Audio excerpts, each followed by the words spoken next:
One people traveling from Kundavai to Thanjavur in those days usually went along the banks of the Arisil River or the Kaveri River and reached Tiruvayuru. From there, they turned south and continued to Thanjavur. There were convenient crossing points there to cross the Kudamurti, Vettaru, Vennaru, and Vidavaru rivers. Vallavarayan left Kundavai and first traveled toward the banks of the Arisil River. The sights he saw on the way amazed him even more than all the stories he had heard about the Chola Kingdom.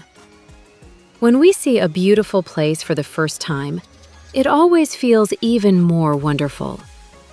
He saw green paddy fields, ginger farms, turmeric fields, sugarcane plantations, banana groves, coconut gardens, areca nut groves, ponds, streams, lakes, and irrigation canals one after another. In the streams, lilies and blue water flowers bloomed everywhere. In the ponds, red lotuses, white lotuses, blue lotuses, and water lilies created a beautiful sight. Flocks of white cranes flew across the sky. Red-legged herons stood on one leg like they were doing penance. Water rushed through the irrigation channels with a loud, flowing sound. Farmers worked hard in the fertile, muddy fields, plowing them deeper and preparing the land. Women planted rice seedlings in the fields. As they worked, they sang sweet village folk songs. Near the sugarcane fields were sugar mills. Workers brought mature sugarcane and crushed it to extract juice. The sweet smell of sugarcane juice mixed with the smell of boiling jaggery and filled the air. Among the coconut groves stood small huts with palm leaf roofs and tiled houses. The villagers kept the front yards of their homes very clean and smooth, shining like mirrors. In front of some houses, rice grains were spread out to dry. Chickens came and pecked at the rice. After eating a few grains, they crowed loudly and walked away. The young girls guarding the rice did not chase the chickens away. They casually thought, "How much rice can a chicken really eat?" Instead, they happily played traditional games like chori and palanguri. Smoke rose from the roofs of the huts. The smell of boiling rice, roasted millet, and cooking meat mixed with the smoke and spread through the village. Most warriors in those days enjoyed eating meat. Vallavarayan was no different. The delicious smells made his mouth water. In many places along the roadside, there were blacksmith workshops. The fire inside the furnaces glowed brightly. The sound of iron being hammered echoed through the air. In those workshops were farming tools, like plow parts, spades, and crowbars. Alongside them were swords, shields, spears, and lances. They were stacked in large numbers. Farmers and warriors stood waiting eagerly to buy them. Even in the small villages, there were tiny temples. From inside the temples came the sounds of drums, temple instruments, sacred chants, and devotional songs. The priests carried village goddesses, such as Mariamman, on decorated platforms. They danced with kadagams on their heads and beat small drums while collecting offerings of rice from the villagers. Young boys led cattle with bells tied around their necks to the grazing fields. Some of those boys played sweet tunes on their flutes. The farmers rested under the shade of trees after working hard in the fields. To entertain themselves, they made rams fight each other and watched the fun.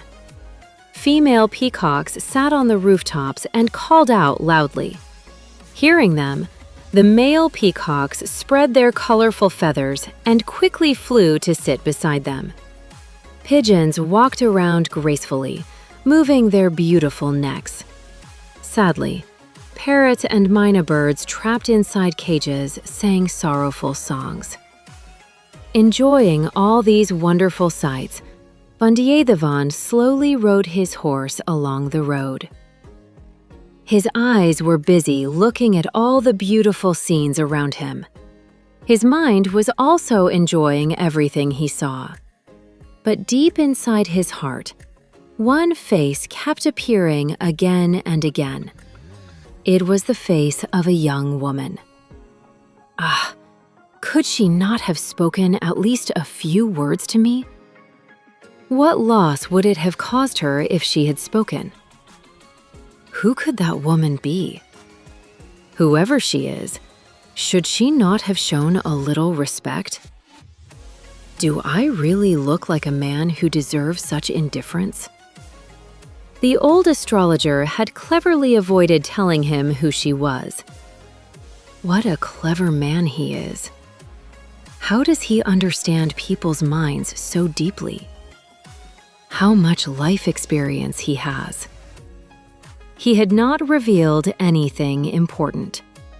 Whenever political matters came up, he carefully avoided giving clear answers.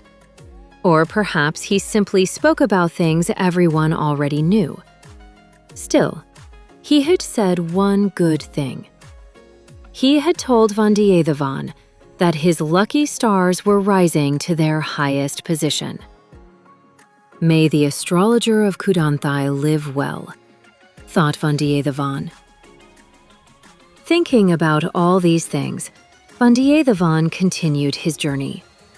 Now and then, the sights around him pulled him back from his thoughts to the real world. At last, he reached the banks of the Arisil River. After riding a short distance along the riverbank, he heard the jingling sound of women's bangles. He also heard cheerful laughter. The women could not be seen, because thick trees along the riverbank hid them from view. Trying to find where the voices were coming from, Vandiyathevan carefully looked around as he rode beside the river. Suddenly, he heard a frightened cry. "Oh no! Oh no! Crocodile! Crocodile! We are scared!" Vandiyathevan immediately urged his horse toward the direction of the voice. Through a gap between two trees, he caught sight of the women. Fear was clearly visible on many of their faces. What a surprise! Two of those women were the same women who had left the astrologer's house when he had arrived there. Vandiyathevan noticed all this in a single moment. But that was not all. Under a large, shady tree, with its body partly on land and partly in the water, lay a huge crocodile. Its mouth was wide open. Recently, Vandiyathevan had seen a terrifying crocodile in the Kolidam River. He had also heard many stories about how dangerous crocodiles were. The moment he saw this one, his heart trembled and his body became tense. The crocodile was very close to the women who had been laughing only moments before. Its mouth was open wide. Its sharp teeth were clearly visible. It looked terrifying. It needed only one leap. If it jumped, the women would be doomed. And the women could not even run away because dense trees blocked their path behind them. Although Vandiyathevan was shocked, his courage did not weaken even a little. He did not spend more than a moment thinking about what he should do. He aimed the spear in his hand and threw it with all his strength. The spear struck the crocodile's hard back. It went in slightly and remained standing upright. At once, our brave warrior drew his sword. Determined to finish the crocodile with a single blow, he rushed forward. Just then, the women burst into laughter again. To Vandiyathevan, that laughter sounded strange and unpleasant. Why were they laughing at such a dangerous moment?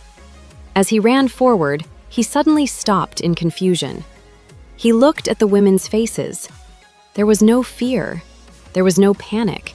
Instead, he saw signs of amusement and mockery. He could hardly believe that these were the very same women who had cried out, "Oh no! Oh no!" only a few moments earlier. One of the women stepped forward.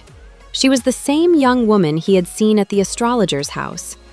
In a sweet yet commanding voice, she said, "Women, be quiet! Why are you laughing?" The sound reached Vandiyathevan's ears like a voice from a dream. Vandiyathevan stopped near the crocodile. His sword was still raised. He stared at the crocodile. Then he looked once more at the faces of the women. A sudden doubt entered his mind. It filled him with embarrassment and confusion. Meanwhile, the young woman stepped away from the others and came forward. She stood on the opposite side of the crocodile.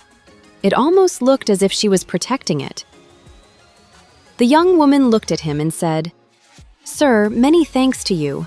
Please do not trouble yourself unnecessarily."